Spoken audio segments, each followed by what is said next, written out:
हर तरफ बातें हैं मुज़ाकरात की। तमाम स्टेक होल्डर्स को मेज़ पर बिठाना, बात करना इस वक्त की ज़रूरत है। सफ बंदियां भी हो रही हैं। इमरान खान ने मैंडेट दे दिया। किसी को कोई इसमें शक है कि इस वक्त मुल्क को रिवर्स गियर लगा हुआ है? मेरा नहीं ख्याल है पीपल्स पार्टी के पास इस वक्त कोई ऑप्शन है। शहबाज शरीफ साहब से भी ज्यादा अहमियत उस मुलाकात की है जो कि मोहसिन नकवी साहब ने उनसे की है। मुल्क में नफरत और तकसीम का राज है।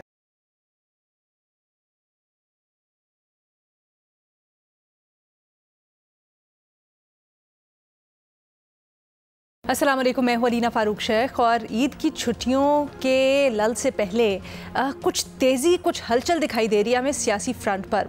वो कुछ यूँ रहा है कि हर तरफ बातें हैं मुज़ाकरात की, हर तरफ मेल मिलाप की, नई सफ़ बंदियों की अफवाहें हैं। पहले तो ये मामला चल रहे थे कि महमूद अचकज़ई को मैंडेट दिया तहरीक इंसाफ और इमरान खान ने मुज़ाकरात करने का।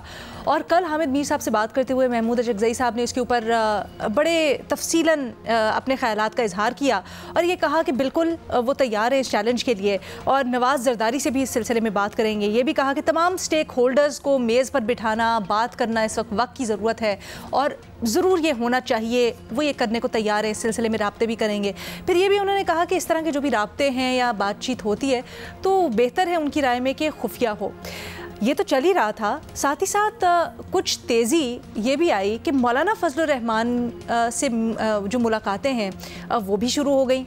क्या अहमियत है मौलाना फजलुर रहमान की इस सिनेरियो में, इसका अंदाज़ा इससे भी हम लगा सकते हैं कि कल वज़ीर आज़म शहबाज शरीफ साहब उनके पास गए, मुलाकात की, कहा यह जा रहा है कि मौलाना साहब की हिमायत मांगी है। लेकिन अंदर की क्या बातें अपने तज्ज़ियाकारों से ज़रा ये भी जानने की कोशिश करेंगे। फिर आज वज़ीर दाखिला मोहसिन नकवी साहब मौलाना फजलुर रहमान के पास भी गए, उनसे बातचीत की और सदर मुमलिकत आसिफ अली ज़रदारी साहब के पास भी गए और उनसे भी गुफ्तगू हुई और तबादला ख्याल हुआ। ये सारी जो मुलाकातें हो रही हैं ये क्या इसकी अहमियत है, क्या इसके पीछे इशारे हैं, क्या बातें हैं, क्या होने वाला है। और जमा खातिर ये भी कि बजट के ऊपर पीपल्स पार्टी अपनी मुट्ठी बंद किए हुए है, ना हाँ कर रही है हिमायत के लिए, ना कर रही है। तो क्या नतीजा निकलेगा इन सब का, अपने तज्ज़ियाकारों के सामने ये सवाल रखा है और उनसे पूछते हैं। हमें आज ज्वाइन करें फ़खर दुरानी साहब, बेनज़ीर शाह साहब, एजाज सैयद साहब, इरशाद भट्टी साहब भी हमारे साथ मौजूद हैं। फ़खर, आप कहिएगा सबसे पहले जो रीसेंट तरीन मुलाकातें हैं उनसे स्टार्ट करते हैं, महमूद साहब के ऊपर बाद में आते हैं। आज ये जो मुलाकातें हुई हैं जिसमें मौलाना साहब एपिसेंटर लग रहे हैं, कल शहबाज शरीफ साहब मिले, आज मोहसिन नकवी साहब पहुंच गए। मोहसिन नकवी साहब ने सदर साहब से भी मुलाकात की है। किस मिशन पे हैं, क्या मकसद हो सकता है मोहसिन नकवी साहब की मुलाकात का, क्या समझते हैं? लीना, देखें, पहली बात तो ऑब्वियस है कि ये जो बजट का सेशन चल रहा है, बजट के अप्रूवल के हवाले से हुकूमत को वोट बहरहाल चाहिए होता है। उसमें इत्तेहादियों के साथ साथ अगर ये बाकी भी ये जो है जितनी भी अपोजिशन की जमातें हैं उससे भी कंसेंसस से हो जाए तो ये उस हवाले से, क्योंकि बड़ा टफ बजट है अगर इसको देखा जाए, जो टैक्सेस वगैरह लगाए गए हैं, आवाम इसके हवाले से आवाज़ भी उठा रही है। तो एक तो ये भी इनकी तरफ से, हुकूमत की तरफ से ये अटैम्प्ट हो सकती है कि तमाम जमातों को, ख़ासतौर पर अगर PTI के अलावा बाकी जो जमातें हैं उनका भी वो शामिल किया जाए मुशावरत और उससे बजट वो किया जाए। तो वो मेरा ख्याल है एक इसकी तरफ से हो सकता है। और दूसरा, जिस तरह आपने भी कहा कि ये सफ़ बंदियां भी हो रही हैं, इमरान खान ने मैंडेट दे दिया महमूद खान अचकज़ई को और ईद के बाद फिर मौलाना फजलुर रहमान के हवाले से भी कोई इस तरह की पेशरफ्त होनी थी। तो मेरा ख्याल है कि ये एक अच्छी डेवलपमेंट है कि सियासी तौर पर एक दूसरे के साथ मिलना चाहिए तमाम सियासी जमातों को। इवन जो PTI या सुन्नी इत्तेहाद काउंसिल है पार्लियामेंट के अंदर, उनको भी मुज़ाकरात के ज़रिए जितने भी तमाम तर मसाइल हैं उसको हल करना चाहिए। लेकिन मुझे ये मसाइल हल होते हुए नज़र नहीं आ रहे। इमरान खान ने महमूद खान अचकज़ई साहब को मैंडेट तो दे दिया है और महमूद खान अचकज़ई का अगर आप ट्रैक रिकॉर्ड देख लें, वो एक प्रो डेमोक्रेसी और जमहूरियत के हवाले से हमेशा से उनकी एक स्ट्रगल रही है। तो मुझे नहीं लगता कि ये अगर किसी आगे कोई इसके ऊपर पेशरफ्त होती भी है तो क्या इमरान खान ये इनके आपस में जो तय होगा उसको वो मानेंगे या नहीं मानेंगे। मैं नहीं समझता कि इमरान खान इस हवाले से वो करेंगे कोई। अच्छा। क्योंकि इमरान खान का पूरा ट्रैक रिकॉर्ड इस हवाले से है कि वो पीपल्स पार्टी और नून लीग के साथ, चाहे वो महमूद खान अचकज़ई की ज़मानत के ऊपर भी वो कोई इस तरह की बात करेंगे या डायलॉग करेंगे तो इस पर वो कभी भी मेरा नहीं ख्याल कि वो करेंगे, मानेंगे। एक और बात जो कि पीपल्स पार्टी क्या KPK में इत्तेहाद बनाने के हवाले से भी कोई सोच रही है या नहीं सोच रही, तो मैं नहीं समझता कि पीपल्स पार्टी ख़ास तौर पे जो इमरान खान का इस टाइम एंटी इस्टेब्लिशमेंट जो एक स्टैंस है, और ये हम देख रहे हैं दिन ब दिन उसकी जो इमरान खान की जो इस्टेब्लिशमेंट के हवाले से है वो बढ़ता जा रहा है। तो उस सूरत हाल में पीपल्स पार्टी कोई इस तरह का स्टेप लेगी कि वो PTI के साथ KPK में कोई इत्तेहाद के हवाले से सोचेगी भी सही। तो मुझे नहीं लगता ये ईद के बाद भी ये तमाम जो सियासी जमातें हैं जिस तरह चल रही हैं उसी तरह ही होगा। ये तमाम एक हलचल जो है वक्ती तौर पे नज़र आती है, कोई बड़ी पेशरफ्त, कोई बड़ा इत्तेहाद या बड़ा ब्रेक थ्रू मुझे नहीं नज़र आ रहा। आप यही देख रहे हैं कि बजट के लिए, या फिर जिस तरह से कुछ कयास आराइयाँ भी हो रही थी, या पीपल्स पार्टी इसके ऊपर अभी अपनी मुट्ठी बंद किए हुए है, आपको लगता है कि पीपल्स पार्टी कुछ सरप्राइज़ भी कर सकती है और हो सकता है कि बजट में वो साथ ना दे हुकूमत का? अलीना, ये इस तरह पॉसिबल ही नहीं है कि पीपल्स पार्टी जो है मौजूदा सूरत हाल में कोई बजट के हवाले से हुकूमत को सपोर्ट ना करे या उसके बजट मंजूर कराने के हवाले से वोट ना दे। ये पॉसिबल ही नहीं है। एक तो ये जो मौजूदा निज़ाम है, इसको मैं ये समझता हूँ ये ट्राइका है, मुस्लिम लीग नून, पीपल्स पार्टी और इस्टेब्लिशमेंट का। ये तीनों चलेंगे तो ही अभी जो मौजूदा निज़ाम है चलेगा। इसमें से कोई भी एक इधर उधर हुआ तो ये निज़ाम जो है वो नहीं चलेगा। और बजट इस हवाले से और ज़्यादा इंपॉर्टेंट है। ये हो ही नहीं सकता कि पीपल्स पार्टी जो है अपनी मुट्ठी बंद किए रखेगी। हाँ, उनकी जो अपनी एक डिमांड्स होती हैं, हर सियासी जमात इस तरह जो है वो ले दे के कुछ ना कुछ वो अपना जो है वो बारगेन के लिए वो करती हैं, लेकिन at the end of the day अच्छा अजगज़ई साहब, हमारी जो आपने बात की बड़ी इंटरेस्टिंग है, बट मैं चाहूँगी वहाँ ब्रेक के बाद डिस्कस करें ज़रा। वो एक अलग से ही बिल्कुल टॉपिक है और बड़ी उसमें डिटेल्ड सवाल भी हैं और डिस्कशन भी होना मांगते हैं। भट्टी साहब, आप कहिएगा, ये जो अभी हम बात कर रहे हैं हुकूमत की इधर उधर दौड़, मौलाना फजलुर रहमान की क्या समझते हैं, अहमियत इसमें क्या है? मैडम शेख, इस वक्त एक तो है कि ये जो आनियाँ जानियाँ हैं, ये जो और ये आनियाँ जानियाँ ज़ाती मफाद के लिए, ज़ाती इक़्तिदार के लिए, ज़ाती एक छोटे डंग टपाऊ है। एक है बड़ी पिक्चर, ब्रॉडर पिक्चर, और वो है कि क्या आप समझते हैं कि सारों को मुज़ाकरात करने चाहिए? मैडम शेख, क्या किसी को कोई इसमें शक है कि इस वक्त मुल्क को रिवर्स गियर लगा हुआ है, ज़वाल को अरूज है? इस वक्त मुल्क में नफ़रत और तकसीम का राज है, और ये नफ़रत और तकसीम रोज़ अंडे बच्चे दे रही है। मतलब एक चीज़ से एक और चीज़ निकल रही है, और ये हम दिन ब दिन मज़ीद नफ़रतों, मज़ीद तकसीमों में घिरते जा रहे हैं, और साथ साथ अल्हम्दुलिल्लाह जो मज़ीद लड़ाइयाँ बढ़ती जा रही हैं, मज़ीद बंद गलियों में जाते जा रहे हैं। और इस वक्त मुल्क का कोई मुझे बताएं फ्रंट जो खुला हुआ ना हो। सरहदें देखें, मुआशी मैदान देखें, दहशतगर्दी का मैदान देखें, अंदरूनी नफरत और तकसीम देखें, सब के सब एक दूसरे के आमने सामने हैं। इस्टेब्लिशमेंट और PTI तनाव, अदलिया और इस्टेब्लिशमेंट तनाव, हुकूमती इत्तेहाद मतलब पीपल्स पार्टी, मुस्लिम लीग नून और पाकिस्तान तहरीक इंसाफ में कुट्टी। मैडम शेख, सब के सब इस वक्त अपने बयानियों में जकड़े हुए हैं, बयानियों के कैदी हैं। हमारे मसाइल कुछ और हैं और झगड़े कुछ और हैं, इसमें भी किसी को कोई शक नहीं होना चाहिए। इस वक्त मुज़ाकरात की बात होना खुशाइंद है, मुज़ाकरात से कुछ निकलेगा ये तो बड़े लंबे सफ़र हैं, औखे पेंडे लमियाँ रामा इश्क दियाँ, लेकिन मुज़ाकरात होना अच्छी खबर है। बड़े पुल सरात हैं रस्ते में, बड़ी रुकावटें हैं। आमादगी मुज़ाकरात के लिए, बैठना मुज़ाकरात के लिए, या इस नीयत से बात करना कि मुज़ाकरात होने चाहिए, ये अच्छी खबर है। अब इसमें रुकावटें क्या हैं, पुल सरात क्या हैं? वैसे तो बहुत सारी हैं अभी, लेकिन बड़ी बड़ी क्या हैं? 9 मई पर माफ़ी मांगे, इस्टेब्लिशमेंट कह रही है। 9 मई पर जुडिशल कमीशन बनाएं, हमारा मैंडेट चोरी हो चुका वो वापस करें, झूठे मुकदमे ख़त्म करें, पाकिस्तान तहरीक इंसाफ कह रही है। क्या ये हो पाएगा? बड़ा मुश्किल है, एक नामुमकिन सा लगता है। PTI और इस्टेब्लिशमेंट की तनाव की जो बेनिफिशरी है वो है हुकूमत। क्या वो चाहेगी कि ये रोले ख़त्म हो? ये भी एक बहुत बड़ा सवाल है। लेकिन मैडम शेख, क्या ये रोले ख़त्म होने चाहिए? क्या नफ़रत तकसीम ख़त्म होनी चाहिए? क्या हमें बैठने चाहिए? बिल्कुल बैठना चाहिए। ये मैं नहीं कह रहा, सारे हमारे दोस्त मुल्क कह रहे हैं कि अपना सियासी अदम इस्तेकाम ख़त्म करें। IMF कह रहा है कि अगर आगे बढ़ना है तो सियासी अदम इस्तेकाम ख़त्म करें। ये सबको मालूम है, ये जो इस वक्त हमारे बड़े हैं, या जो इस वक्त हालात ने उनको बड़ा बना दिया है, या बड़ी बड़ी सीटों पर जो बैठे हुए हैं, बड़े नहीं भी हैं लेकिन बड़ी सीटों पर बैठे हुए हैं, ये सबको मालूम है कि सियासी सियासी अदम इस्तेकाम ख़त्म होगा तो मुआशी अदम इस्तेकाम ख़त्म होगा। और मैडम शेख, इस वक्त बड़ी ईद सर पर है, कुर्बानी वाली ईद है। मेरा ख्याल है कुर्बानी दें अपने झगड़ों की, अपनी लड़ाइयों की, अपनी ज़िद्दों की, अपनी अनाओं की, अपने बयानियों की, साथ बैठें।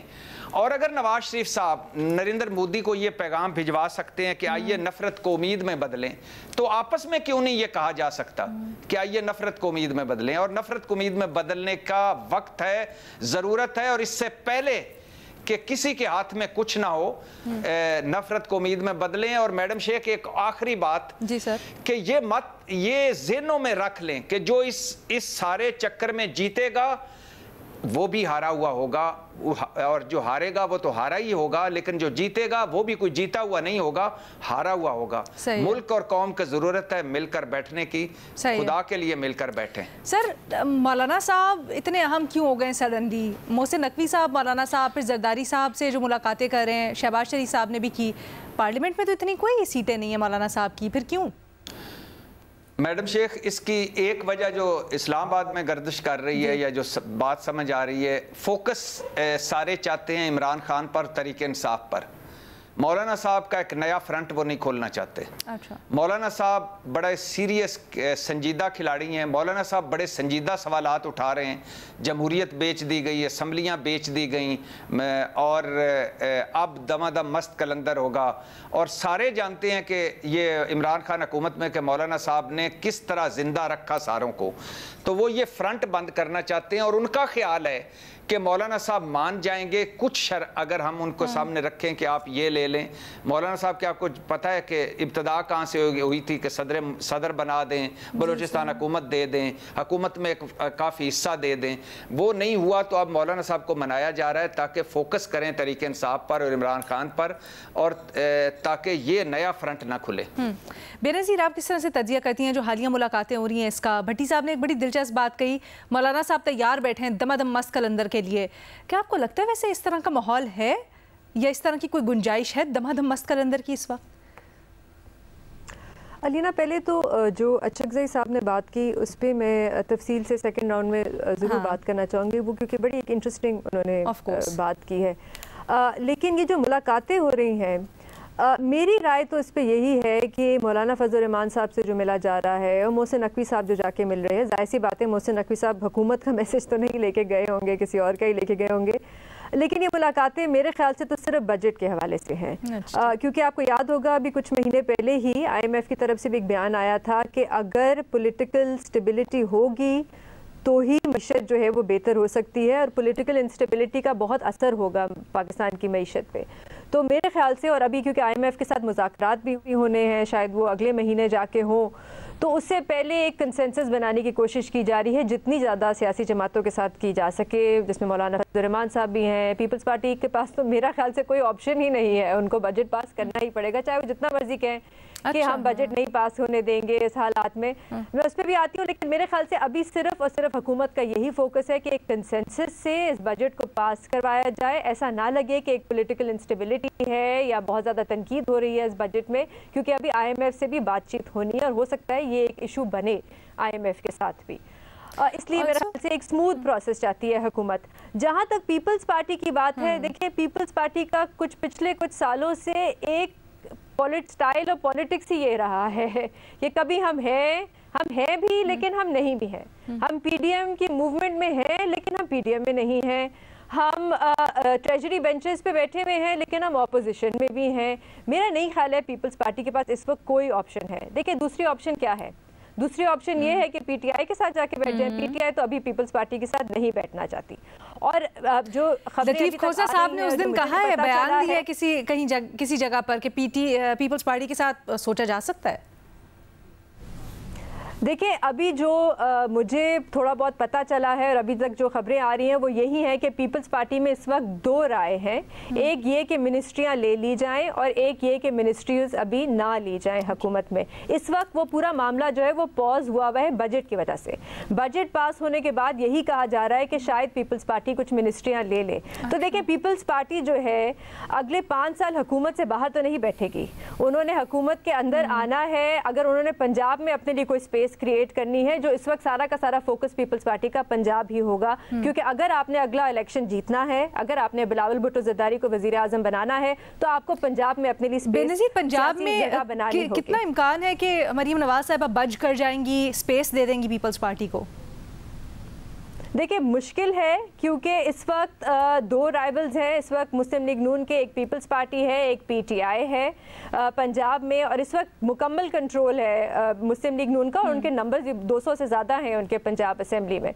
लेकिन पीपल्स पार्टी अगर कुछ थोड़ी बहुत जगह बनाना चाहती है तो वो फेडरल के थ्रू बनाएगी, क्योंकि वहाँ पे उनके सबसे ज़्यादा नंबर हैं। वहाँ पे वो प्रेशर डाल सकती है हुकूमत पे कि अगर आपने ये कानून पास कराना है तो आप हमें स्पेस दें, पंजाब में आप हमें जगह दें। वहाँ पे अगर उनको कुछ ऐसी मिनिस्ट्रीज मिल गई, जैसे कॉमर्स की मिल गई, डेवलपमेंट, प्राइवेटाइजेशन, इन जैसा कि प्राइवेटाइजेशन की तो चले अभी नहीं है, या कोई अच्छी मिनिस्ट्रीज उनको मिल गई, तो वो अपने लिए स्पेस बना सकते हैं, कुछ अपने काम करवा सकते हैं। इम्कान कितना है इसका कि उनको मिल जाएंगी? मेरे ख्याल से मुझे तो बहुत कम चांसेस लगते हैं इस वक्त, क्योंकि इस वक्त सब पूरा का पूरा मेरे ख्याल से मुस्लिम लीग नून का और नवाज शरीफ साहब का जो फोकस है वो ये है कि मरीम नवाज शरीफ साहिबा की जो हुकूमत है पंजाब में, उसको जितना भी हो सके उसका इंप्रेशन ये जाए कि वो बहुत सक्सेसफुल और इन कंट्रोल हुकूमत। और तो खैबर पख्तूनख्वा में जो चल रहा है और पीपल्स पार्टी पीटीआई पार्लियामेंटेरियंस के साथ इत्तेहाद की बातें हो रही हैं, उस सिलसिले में कोई आपके पास इत्तला है, आपका तज्जिया क्या है? मेरे ख्याल से अलीना वहाँ पे सिचुएशन क्लियर तभी होगी जब रिजर्व सीट का मामला क्लियर होगा। ठीक है। और वो अभी क्योंकि मामला सुप्रीम कोर्ट में है, तो जब तक वहाँ पे कोई क्लैरिटी नहीं आती कि वो सीटें जो हैं वो किसको जाएंगी, तो पीपल्स पार्टी के मेरे ख्याल से इस वक्त सच कोई पोजीशन नहीं है पीटीआई पार्लियामेंटेरियंस के साथ भी मिलके कि कोई स्ट्रॉन्ग ऑपोजिशन ग्रुप बनाया जाए। हाँ, अगर रिजर्व सीट्स मिल जाती हैं जैसे पहले इन सियासी जमातों को मिली और वहाँ खैबर पख्तूनख्वा में मिल जाती हैं, तो फिर एक स्ट्रॉन्ग ऑपोजिशन बन सकती है वहाँ पर और फिर कोई प्रेशर डाला जा सकता है पीटीआई। ठीक है दास, ये जो रीसेंट मुलाकातें हो रही हैं, आप इसका किस तरह से तज्जिया करते हैं? अचकज़ई वाली बात के ऊपर हम बाद में आएंगे। अगर आप पहले जो मोहसिन नकवी साहब और बाकी मुलाकातें हो रही हैं, इसकी रेलेवेंस और मौलाना साहब की अहमियत के ऊपर ज़रा बात कर दें। अलीना बहुत बहुत शुक्रिया। अलीना, सबसे पहले तो ये हमें समझने की ज़रूरत है कि जिस तरह पाकिस्तान में हम बात करते हैं कि पाकिस्तान में सियासी बहरान बहुत बड़ा है, लेकिन मेरे ख्याल में पाकिस्तान में सियासी बहरान से भी जो सबसे बड़ा बहरान है जिसने पाकिस्तान को हिला के रखा हुआ है, वो पाकिस्तान का माशी बहरान है। और पाकिस्तान का माशी बहरान है जिसकी वजह से पाकिस्तान का जो सियासी मुस्तकबिल है वो भी खतरे में है, और अदरवाइज भी पाकिस्तान का जो फ्यूचर है उसके ऊपर काफ़ी उसके अच्छे फ्यूचर के ऊपर काफ़ी सारे सवालात पैदा होते हैं। इस तनाज़र में मेरी इत्तलात के मुताबिक पाकिस्तान तहरीक इंसाफ ने महमूद खान अचकज़ई पर तो एतमाद कर लिया है, क्योंकि पाकिस्तान तहरीक इंसाफ के अंदर कोई ऐसी क़यादत नहीं है जिसके ऊपर बाकी जो तमाम लोग हैं वो एतमाद कर सकें, या इवन खुद इमरान खान साहब भी मुकम्मल एतमाद कर सकें। तो महमूद खान अचकज़ई के ऊपर एक तो ये है कि उनका जमहूरी बैकग्राउंड होना एक अलग मामला है, लेकिन अक्रॉस द कंट्री आप पूरे पाकिस्तान में जो हुकूमत में बैठी हुई सियासी जमातें हैं, उनके रहनुमा हैं, आप उनसे पूछें तो वो महमूद अचकज़ई साहब के बारे में अच्छी राय रखते हैं। जो अपोजिशन में बैठे हुए वो भी अच्छी राय रखते हैं।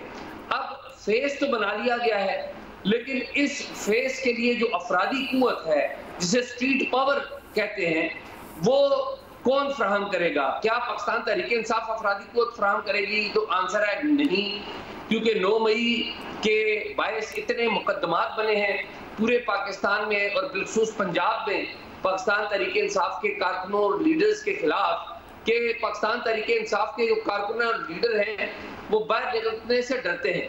तो जो अफरादी कुव्वत है वो मौलाना फजल रहमान के पास है, जो जिनके पास मदरसा की पावर है, उनके पास मदरसा के बच्चे हैं, और वो जब बाहर निकलते हैं, मौलाना फजल रहमान अपनी स्ट्रीट पावर को लेके निकलते हैं, तो उनकी स्ट्रीट पावर किसी से डरती भी नहीं है। और सच तो ये है कि मौलाना फजल रहमान की जो स्ट्रीट पावर है उससे पाकिस्तान की हुकूमत और इस्टेब्लिशमेंट वो भी जरा उनसे आप ये कहने के डरते हैं। वो नहीं चाहते कि इनके पास एक मजहब का हथियार है, मजहब का कार्ड है, अगर उनको उनके बारे में, उनके खिलाफ कोई सख्त इकदाम किया जाएगा तो उसका रिएक्शन ज्यादा आएगा। तो मौलाना फजल रहमान की अहमियत ये है, यानी कि फेस जो हुकूमत के खिलाफ अगर तहरीक होगी तो उसका अचकज़ई है, अफरादी कुव्वत, स्ट्रीट पावर वो है मौलाना फजल रहमान। और मौलाना फजल रहमान को जीतने के लिए ही मुलाकातें हो रही हैं। शहबाज शरीफ साहब की मुलाकात अहम थी, जाहिर है उनके पास ओहदा है, वो वज़ीर आज़म है, लेकिन शहबाज शरीफ साहब से भी ज्यादा अहमियत उस मुलाकात की है जो कि मोहसिन नकवी साहब ने उनसे की है। इस वक्त ये याद रखने की बात है कि मोहसिन नकवी साहब शहबाज हुकूमत से ज्यादा रावलपिंडी के नुमाइंदे के तौर पर मौलाना फजल रहमान से मिलते हैं। मोहसिन नकवी का मुस्लिम लीग नून से कोई ताल्लुक नहीं है, वो दरअसल नुमाइंदगी करते हैं इस्टेब्लिशमेंट की, और उस नुमाइंदगी के तहत वो उस मौलाना फजल रहमान से मिले हैं। और मौलाना फजल रहमान के साथ वो ऐसे ही नहीं मिले, वो ऑफर्स के साथ मिले हैं कि मौलाना फजल रहमान को कुछ लेके पूछ किया जाए। तो ये बुनियादी वजह ये है कि जो बजट है, बजट के बाद IMF प्रोग्राम में हुकूमत जा रही है, और जो अपोजिशन की जमातें हैं वो बजट को लेकर, महंगाई को लेकर जो टैक्सेस बजट में लगेंगे, और जब बजट पास होगा तो जाहिर है आपके पास और हमारे पास एक क्लियर सिचुएशन आएगी। तो जो अपोजिशन जमात है, पाकिस्तान तहरीक इंसाफ और बाकी जो जमातें हैं, वो मौलाना फजल रहमान की जो स्ट्रीट पावर है उसको यूज करना चाहते हैं, लेकिन अटैक इसके ऊपर करना चाहते हैं वो पाकिस्तान की जो मौजूदा हुकूमत है उसने जो बजट पास किया है उसको हथियार बनाना चाहते हैं, और IMF के साथ। बट एजाज, जब आप ये कहते हैं कि मौलाना को कुछ ऑफर किया गया है, जब मोहसिन नकवी उनके पास गए, क्या ऑफर किया जा सकता है मौलाना को?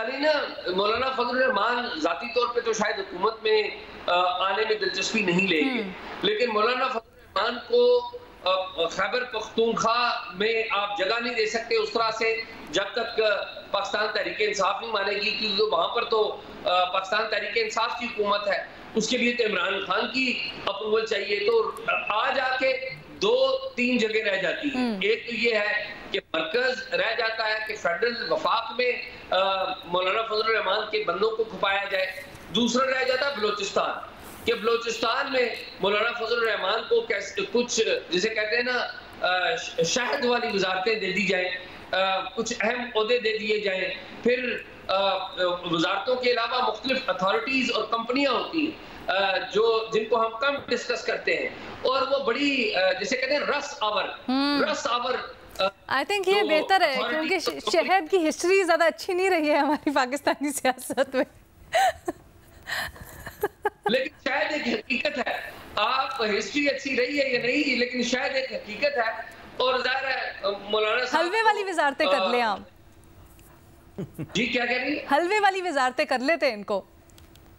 हाँ जी चलें, हलवा कर लें या शायद कर लें, लेकिन दोनों में मीठा एक कॉमन चीज है। तो बात यह है कि मौलाना साहब जो है इस वक्त वो एक ऐसे किरदार के तौर पे सामने आए। भट्टी साहब आपसे सवाल करना चाहते हैं। वैसे तो मेरा भी सवाल है, मुझे समझ नहीं आया कि अगर मरकज और बलोचिस्तान में उनको कुछ मिल जाता है तो उससे उनको हासिल किया। भट्टी साहब आपसे सवाल करना चाहते हैं कुछ। भट्टी साहब मैं एजाज से एक तो हलवा और शायद दोनों छोड़ें, इस वक्त है पाव भर गोश्त के लिए, बकरा ना कहीं हराम कर दीजिएगा, सारों फरीकों से कहना है, ये गोश्त का सीज़न है। अच्छा सवाल ये मैडम शेख कि हैरत की बात यह है कि शहबाज शरीफ साहब के मौलाना साहब से मिलने के बाद मोहसिन नकवी साहब की मुलाकात की क्या ज़रूरत रहती है? अगर 1 पेज है तो क्या चीज़ है जो शहबाज शरीफ साहब ऑफर नहीं कर सकते और मोहसिन नकवी कर सकते हैं? और क्या शहबाज शरीफ साहब पर मौलाना साहब को या किसी और को मतलब एतमाद नहीं है? और अगर मोहसिन नकवी मिले हैं तो फिर शहबाज शरीफ साहब के मिलने की क्या ज़रूरत थी? तो इसमें मुझे समझ नहीं आती कि दोनों फरीक यानी दोनों क्यों मिले हैं, और क्या दोनों मौलाना साहब की ख्वाहिश है कि वो हुकूमत पर एतमाद नहीं करते? अच्छा, और फिर उन्होंने मोहसिन नकवी साहब से मिलने की ख्वाहिश का इज़हार किया। भट्टी साहब बड़े आपके दिलचस्प सवाल आते हैं, लेकिन प्लीज़ एजाज यहीं पे रोकिएगा अपने जवाब। एक छोटी सी हमें ब्रेक लेनी है, ब्रेक से वापस आते हैं। सवालात के भट्टी साहब ने जो जवाब है एजाज से देंगे, और ऑफ कोर्स हम अचकज़ई साहब और मुज़ाकरात के ऊपर भी बात करेंगे आफ्टर ब्रेक। वेलकम बैक जी। मुज़ाकरात की बातें चल रही हैं, ऐसे में पाकिस्तान तहरीक इंसाफ ने मैंडेट दिया है मौलाना नहीं बल्कि महमूद अचकज़ई साहब को, और महमूद अचकज़ई साहब ने ना सिर्फ टास्क के लिए हामी भर लिया बल्कि उन्होंने कल हामिद मीर साहब को बताया भी कि क्या क्या उनके जहन में चल रहा है, कैसे कैसे बात होगी। इसके ऊपर हम बात करते हैं, बट ब्रेक पे जाने से पहले एजाज़ भट्टी साहब ने आपसे 2-3 सवाल किए थे, उनका जवाब दे दें प्लीज़। बड़े पर्टिनेंट सवाल थे और बड़े दिलचस्प। क्यों शहबाज शरीफ से मुलाकात के बाद मोहसिन नकवी साहब को मुलाकात करने की ज़रूरत पड़ी, और क्या ऑफ़र किया जो शहबाज शरीफ नहीं कर सकते थे? अरशाद भट्टी साहब को इन सवालों का जवाब पता है, लेकिन अच्छा। वो इन सवालों का जवाब करते तो मैं जवाब दे देता हूँ, चूंकि उन्होंने मुझसे पूछा है। जो हैं मोहसिन नकवी, वो इस हुकूमत में प्राइम मिनिस्टर से ज़्यादा पावरफुल हैसियत रखते हैं। वो इसलिए कि पाकिस्तान के जो मौजूदा प्राइम मिनिस्टर हैं शहबाज शरीफ, वो कभी ऐसा कोई काम नहीं करते जिसमें इस्टेब्लिशमेंट की मंजूरी ना हो, जबकि मोहसिन नकवी इस्टेब्लिशमेंट के नुमाइंदे के तौर पर काबीना में मौजूद है। बल्कि हकीकत तो ये है कि बाज़ अमूर में शहबाज शरीफ साहब तो खुद मोहसिन नकवी की तरफ भी देखते हैं, तो मोहसिन नकवी की बड़ी अहमियत है। और मोहसिन नकवी की अहमियत खाली पाकिस्तान की इस्टेब्लिशमेंट की वजह से ही नहीं है, मोहसिन नकवी की अहमियत पाकिस्तान पीपल्स पार्टी से करीबी ताल्लुकात की वजह से भी है। पाकिस्तान पीपल्स पार्टी के सरबराह आसिफ अली जरदारी भी अपने जितने जो मामलात हैं, पर्टिकुलर के साथ जो इत्तेहाद के मामलात हैं, उनमें गारंटर के तौर पर किसी एक बंदे को देखते हैं तो वो भी मोहसिन नकवी हैं, क्योंकि मोहसिन नकवी के जो गारंटी देते हैं वो मोहसिन नकवी की नहीं होती और बहुत सारे लोगों की होती है। तो जो मौलाना फजल रहमान है उनको इस बात का इल्म है। यानी आप कहना चाह रहे हैं सिर्फ शहबाज शरीफ साहब ने, और तो मोहसिन साहब ने भी कुछ जाके ऑफर किया है? देखिए, मोहसिन नकवी साहब ने उन्हें जाकर क्या ऑफर किया है ये तो अभी सामने नहीं आया। अच्छा। फ्रैंकली स्पीकिंग, जिस वक्त ये प्रोग्राम हुआ है उससे थोड़ी देर पहले ये मीटिंग हुई है, तो मेरी इस हवाले से किसी से बात नहीं हो सकी। लेकिन ये एक अहम बात है कि मौलाना फजल रहमान साहब को इस बात का पता है कि अगर शहबाज शरीफ साहब उनसे कोई वादा करें और उस पर तौसीक एस्टेब्लिशमेंट की चाहिए, तो वो तौसीक जो है वो मोहसिन नकवी दिलवा सकते हैं, और कोई नहीं। भट्टी साहब ने आपके कंधे पे रख के बंदूक तो चलाई, लेकिन भट्टी साहब आप एक सेकंड बस दीजिएगा बेनज़ीर मुझे। मेरा भी एक छोटा सा सवाल है, जो भी जवाब देना चाहे, अगर एजाज देना चाहे, भट्टी साहब जवाब देना चले आप सवाल कर लें, फिर मैं भट्टी साहब के पास जा ही रही थी। नैनी केस आप सवाल कर लें। मैं ये पूछना चाह रही थी कि देखें, बाकी सबको तो मनाया जा रहा है बजट में लाने के लिए और कंसेंसस से पास कराने के लिए, मौलाना फजल रहमान साहब को, पीपल्स पार्टी को, लेकिन नवाज शरीफ साहब को क्या ऑफर करना पड़ेगा कि वो भी बजट का सेशन अटेंड कर लें? आपको नहीं लगता नवाज शरीफ साहब अपने भाई की हुकूमत के पीछे हैं? आप मुझे बताएंगे वो क्यों नहीं थे जब बजट टेबल हो रहा था नेशनल असेंबली में? देखिए बेनज़ीर, फजल रहमान को बजट की मंजूरी के लिए मनाना जरूरी नहीं है। बजट की मंजूरी हो जाएगी, पाकिस्तान पीपल्स पार्टी बजट को वोट देगी, इसमें कोई दो राय नहीं है। सर वो तो बेनज़ीर ने भी यही कहा, वो बेनज़ीर ने भी यही कहा है कि बजट मंजूर हो जाएगा। मैं कह रही हूं कि एक इंप्रेशन वो सरकास्टिक अंदाज में कह रही थी, हाँ वो सरकास्टिक अंदाज में कह रही थी कि नवाज शरीफ साहब तो आ जाते जब बजट तकरीर हो रही थी अपनी हुकूमत को सपोर्ट करने के लिए, अपनी भाई को सपोर्ट करने के लिए। अच्छा भट्टी साहब आप बताइएगा, सर आपने कंधे पे रख के बंदूक तो चला दी एजाज के, अब जरा ये बताएं ना, ये मुज़ाकरात आप कहते हैं होने चाहिए, बिल्कुल ठीक बात है, हम भी बड़ी दफ़ा इसके ऊपर बात कर चुके हैं, लेकिन खान साहब और तहरीक इंसाफ ने अचकज़ई साहब को मैंडेट क्यों दिया है, इसकी क्या वजह है, ये बताएं।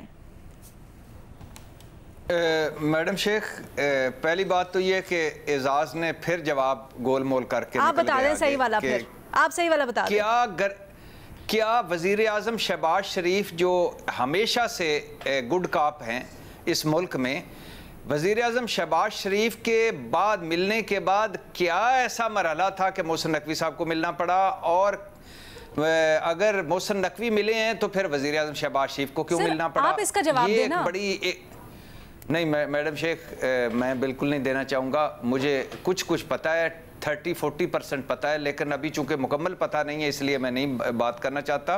अच्छा। लेकिन ये वो कुछ नहीं है जो कुछ हम समझ रहे हैं। पहली बात। तो फिर क्या है आपका अंदाजा बता दें, फिर वो ना बताएं जो है अंदाजा आप बता दें। दूसरी बात मैडम शेख ये है कि दूसरी बात पे फोकस करते हैं मैडम शेख। मैं अच्छा, सवाल करके पहेलियां बुझा के और उसके बाद एजाज के ऊपर सारा चला के आप अपनी बंदूकें कि वही भाई एजाज ने पूरी बात नहीं बताई, आपको पता है आप बता दें। मैडम शेख मैं आपको बड़ी चालाकियां आपकी जो है ना भट्टी साहब। टेलीफोन कर दूंगा, इतना मैं कर सकता हूं कि टेलीफोन कर लूं, लेकिन इतना नहीं कर सकता कि ये बता नहीं भट्टी साहब, हम सब जो बातें करेंगे हम यहीं पे बैठ के करेंगे। अचकज़ई साहब पे आ जाएं, ये बताएं क्या वजह है पीटीआई में इतने लोग हैं, कोई भी बात कर सकता था, पीटीआई खुद कर सकती थी, अचकज़ई साहब क्यों? एक तो और सुन लीजिएगा कि इमरान खान साहब ने आज फिर गुफ्तगू फरमाई है और उन्होंने कहा है कि मुज़ाकरात करेंगे, मगर इसमें क्या गलती है कि मैं अगर कहता हूं कि मुज़ाकरात ताकतवरों से करने चाहिए, बिल्कुल करने चाहिए। अच्छा, दूसरी बात ये मैडम शेख कि अचकज़ई साहब पे हुकूमत को भी एतबार है, पीपल्स पार्टी को भी एतबार है, किसी हद तक मुस्लिम लीग को भी एतबार है, मौलाना साहब के भी वो करीब हैं, पीडीएम का वो हिस्सा रहे हैं, और जो हुकूमत है वो बज़ाहिर ये शो करती है कि हम पीटीआई में किससे मुज़ाकरात करें, कि जो भी असद कैसर से मुज़ाकरात करें, अली अमीन गंडापुर से मुज़ाकरात करें, या कोई ग्रुप बताएं रऊफ़ हसन या बैरिस्टर गौर से मुज़ाकरात करें। तो एक उन्होंने नुमाइंदा मुकर्रर किया है, जैसे सदर था अपना साहब इनको उम्मीदवार, तो अब एक नुमाइंदा मुकर्रर किया है कि आप इनसे बात करें और ये फिर आगे इमरान खान से बात करेंगे, दरमियान में रास्ते वो सारे ख़त्म हो जाएंगे। एक बात। दूसरी बात ये भी है कि सुना है अचकज़ई साहब ने इमरान खान साहब को कहा था कि बहुत सारे जो पार्टी के अंदर हैं, आपकी पार्टी के अंदर, या ये अगर आप इसको इस तरह कर लें कि इमरान खान साहब को पता चला कि पार्टी के अंदर बहुत सारे ऐसे भी लोग हैं जो जब बात कहीं मिलते हैं, बात करते हैं तो ज़ाती एजेंडों पे ज़्यादा होती है, पार्टी पे कम होती है, पार्टी मफादात पे ज़्यादा होती है, और मेरा मैसेज गलत पहुँचता है। तो इस वजह से एक वन विंडो ऑपरेशन शुरू किया है, और ये वन विंडो वो है जिस पर हुकूमत को पीटीआई की निस्बत ज़्यादा एतबार है। लेकिन खान साहब को अपनी पार्टी के लोगों पे एतबार नहीं है, ये आपकी बात में दिलचस्प बात है फ़खर। ये जो जी पार्टी पे एतबार नहीं, अगर इसको ये कहें कि अब एतबार वो करते नहीं है, उन्होंने एक अपना भी चेक एंड बैलेंस सिस्टम रखा हुआ है, सही है, और उसके हवाले से नहीं सही है, वो उनका प्रोगेटिव है, वो जैसे चाहे कर सकते हैं। बट फ़खर ये कहिएगा, अब जब खान साहब ने एतबार किया अचकज़ई साहब को कहा है कि ग्रुप बंदियां खत्म करें, लड़ाइयां खत्म करें, आपस में लड़ मर जाएंगे। ओके सर, सही है। फ़खर साहब ये कहिएगा, अचकज़ई साहब पे खान साहब ने जो एतबार किया है, आपको क्या लगता है कितनी अच्छी चॉइस है या नहीं है? अचकज़ई साहब कहाँ तक उनका किरदार अहम हो सकता है, कुछ कर सकेंगे वो क्या मुज़ाकरात के सिलसिले में? अलीना, मुझे ये खान साहब का बहुत ही दोहरा सा एक फ़ैसला लगता है। उसकी मैं आपको एग्जांपल देता हूँ, रीज़न बताता हूँ। जो महमूद अचकज़ई साहब हैं वो कोई इस्टेब्लिशमेंट के पसंदीदा कभी भी नहीं समझे जाते। प्रो डेमोक्रेसी हो सकते हैं, वो प्रो जो पार्लियामेंट हो सकते हैं, लेकिन वो इस्टेब्लिशमेंट के कभी भी प्रो नहीं रहे, और ना ही इस्टेब्लिशमेंट के पसंदीदा लोगों में से शुमार होता है। दूसरी तरफ इमरान खान ये भी कहते हैं कि वो इस्टेब्लिशमेंट और जो पावरफुल लोग हैं उनसे बात करते हैं। अगर उनका मकसद पावरफुल लोगों से ही बात करना है, डायरेक्टली नहीं इनडायरेक्टली भी करना था, तो वो एक एंटी इस्टेब्लिशमेंट जो एक बंदा है वो उसको मुज़ाकरात का जो है वो सरबराह बना के और पूरे अख्तियारात दे के जो है वो कर रहे हैं। दूसरी तरफ जो वो जिन लोगों के साथ वो मुज़ाकरात के लिए सियासी जमातों के लिए वो कर रहे हैं उनके लिए तो ये एक्सेप्टेबल है, लेकिन उनके साथ इमरान खान जो है वो मुज़ाकरात के लिए तैयार ही नहीं है। ये कहते हैं कि उनके पास तो कोई इख्तियार ही नहीं है। तो मुझे ये इसलिए लगता है कि ये एक इमरान खान जानबूझ के एक फ्यूटाइल एक्सरसाइज और टाइम गेन कर रहा है। ये कोई सीरियसनेस इसमें नहीं है अचकज़ई साहब को जो मुज़ाकरात के लिए इख्तियारात देने वाली, या कोई इस हवाले से ये जो कोई संजीदा, मुझे नहीं लगता ये कोशिश है। ये इमरान खान के कोई और टाइम गेन करने के लिए या किसी और मंसूबे के लिए टाइम गेन करने के लिए ये किया गया है। अदरवाइज़ अगर वो उन्होंने मुज़ाकरात इस्टेब्लिशमेंट के साथ करने होते तो फिर किसी और को अपॉइंट करते, और अगर सियासी जमातों के साथ ही वो समझते हैं तो फिर तो ये अचकज़ई साहब बिल्कुल दुरुस्त वो थे। सर इस्टेब्लिशमेंट से करना होता तो कौन था ऐसा, अचकज़ई साहब के अलावा किसको कर सकते थे? लीना, कोई भी हो सकता है। पीटीआई के अंदर भट्टी साहब कह रहे हैं उनको तो अपनी पार्टी के लोगों के ऊपर ट्रस्ट नहीं है। नहीं, ऐसा भी नहीं है कि पार्टी के लोगों के ऊपर, वो बारहा उन्होंने मुख्तलिफ कमेटीज़ बना के वो मौलाना फजल रहमान के साथ भी दूसरी जमातों के साथ भी मिलते रहे हैं। तो ये अचानक ऐसा नहीं होता कि उनको अचानक उनका जो है इमरान खान को पता चल गया कि आप मुझे इनके ऊपर कॉन्फिडेंस नहीं है या एतमाद नहीं है, ऐसी बात नहीं है। ये इमरान खान की जानबूझ के कोई आपको लग रहा है कुछ मैं ये समझता हूँ कि ये इमरान खान ने जानबूझ के कोई गेम खेली है, ये कोई मुज़ाकरात के लिए संजीदा नहीं है। आपको भी ऐसा ही लगता है कि ये जो फखर की बातों से ना ये लगता है कि एक चेस बिछी हुई है इमरान खान के वो राहदारी में, और वो हर वक्त एक ही गेम खेल रहे और बार बार कहते हैं फखर को पता तो नहीं चले, वो कहते नहीं, अच्छा वो फिर मोरा चल देते हैं। बात ये है, अच्छा इसको अगर इसको आसान लफ्जों में नहीं सुन ले ना, नहीं बंदा जो अपॉइंट किया वो एंटी एस्टेब्लिशमेंट उन्होंने किया है। इमरान खान सियासतदानों के साथ बात नहीं करना चाहते, लेकिन उसके लिए उन्होंने बंदा आगे वही किया है जो फिर आगे फाइनल गो थ्रू देना है या अप्रूवल देनी है वो एस्टेब्लिशमेंट ने। तो ये किसी हवाले से कोई प्लॉजिबल जो है वो ऑप्शन या चॉइस नहीं लग रही आपको। भट्टी साहब जल्दी, आपके ख्याल में किसको करना चाहिए था? सवाल तो पैदा होता है ना, एक बंदा बता दे। इमरान खान की पार्टी के अंदर कोई भी हो सकता है, वो किसी को भी इख्तियारात दे के वो कर सकते हैं। अगर आप बैरिस्टर गौहर को उन्होंने वो किया है, वह असद कैसर हैं, स्पीकर रहे हैं। अच्छा, देखिए आपने ये शख्सियत से ज्यादा वो बड़े ओहदों के ऊपर रहे हैं, इन लोगों को वो कर सकते हैं। वैसे हम भट्टी साहब ने एनालॉजी यूज की चेस की, तो सियासत तो है ही वो शतरंज की चालों की तरह ना, कि आपको बड़ी भाम भाम के देखना होता है किसको कहाँ पर यूज करना, किसको कहाँ पर यूज नहीं करना। मैं इस ख्याल से हमेशा मैं बड़ा मुझे लगता है कि ये एक ही बात मुसलसल ये फख्र करते हैं कि वो संजीदा नहीं है, ये उसने कोई चाल चली है, वो संजीदा नहीं है, ये उसकी कोई गेम है। भाई खुदा के लिए होते तो अब तक ये गेम है, मई को गुजरे हुए भी 1 साल से ऊपर हो गया।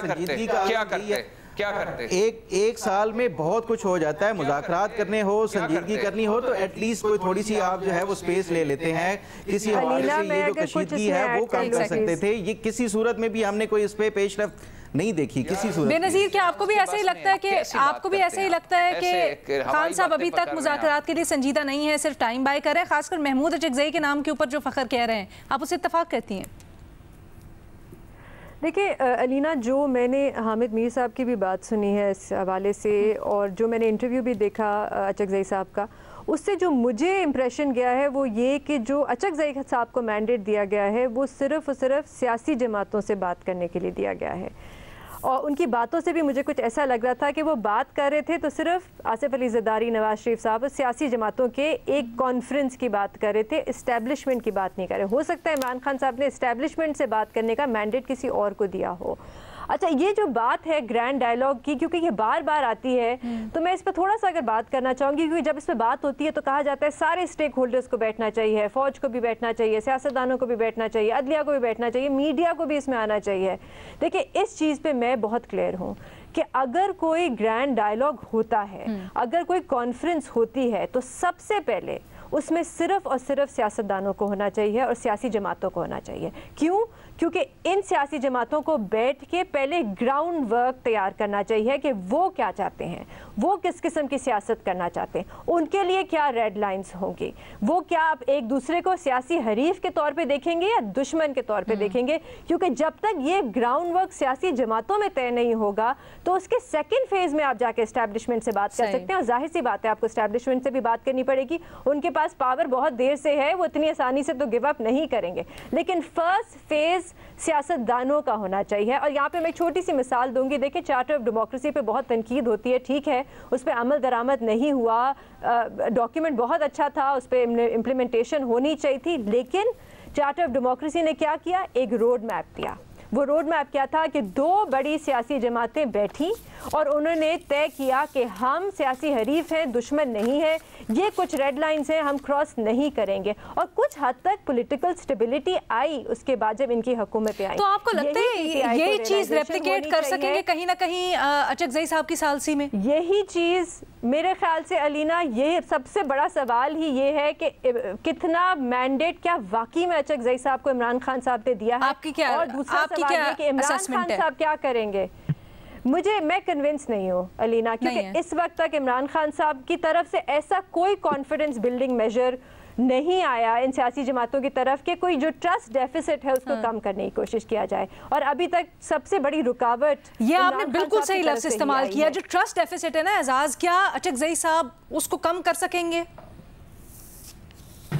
अलीना, पिछले हफ्ते अचकज़ई साहब ने तो 3-4 जर्नलिस्ट को बुलाया था मुलाकात के लिए।